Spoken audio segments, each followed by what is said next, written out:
गांव में मिट्टी की कुछ अलग ही सुगंध है, जैसे हर कण इतिहास की सांस ले रहा हो। जी हाँ, आज मैं आई हूँ नवागांव, जहाँ महात्मा गांधी जी के पावन कदम पड़े थे। वह कदम जिसने भारत को आजादी की राह दिखाई थी। 12 मार्च 1930 साबरमती आश्रम से जो दांडी यात्रा शुरू हुई थी, वो केवल नमक के लिए नहीं थी। वह थी सत्य, अहिंसा और आत्मसम्मान की यात्रा।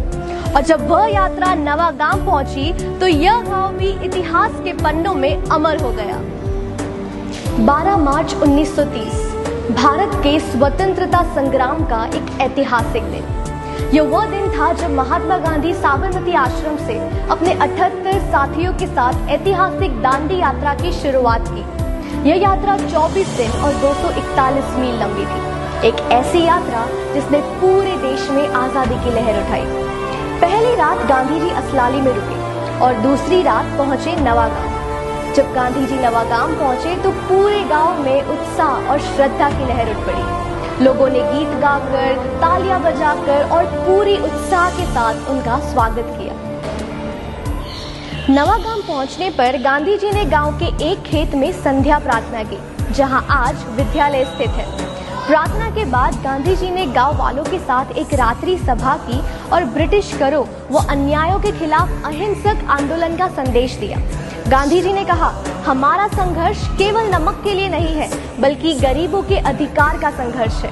गांधी जी के इन शब्दों ने नवागांव के लोगों के मनों में एक नई चेतना जगाई और उन्होंने गांधी जी के विचारों को आत्मसात किया और अपने जीवन का हिस्सा बना लिया।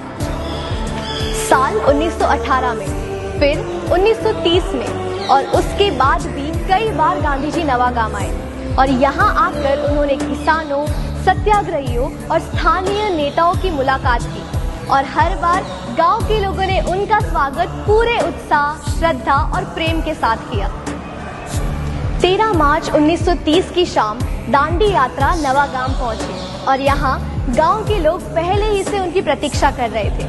प्रार्थना के बाद गांधी जी ने धर्मशाला में अपना रात्रि विश्राम किया और अगले दिन 14 मार्च की सुबह वे नवागांव से आगे दांडी की ओर बढ़े, आजादी और सत्याग्रह की अमर यात्रा पर। गांधी जी कुल 11 बार नवागांव आए और यह गांव उनके लिए केवल एक पड़ाव नहीं, बल्कि प्रेरणा की भूमि बन गया।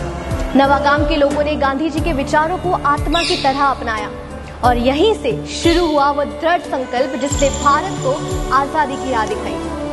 नवागांव आज भी गर्व से कहता है, यह वही भूमि है जहां से शुरू हुई थी एक ऐसी यात्रा जिसने पूरे भारत को स्वतंत्रता की ओर अग्रसर किया।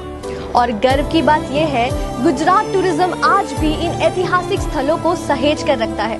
गांधी जी की स्मृति में यहाँ मंदिर, विद्यालय और धर्मशाला के कमरे संरक्षित हैं, जहां आने वाले लोग उस युग की झलक को महसूस कर सकते हैं। आज हमने नवागांव का यह ऐतिहासिक स्थल देखा, जहां हर ईंट, हर पेड़ और हर रास्ता गांधी जी की यादों से जुड़ा है।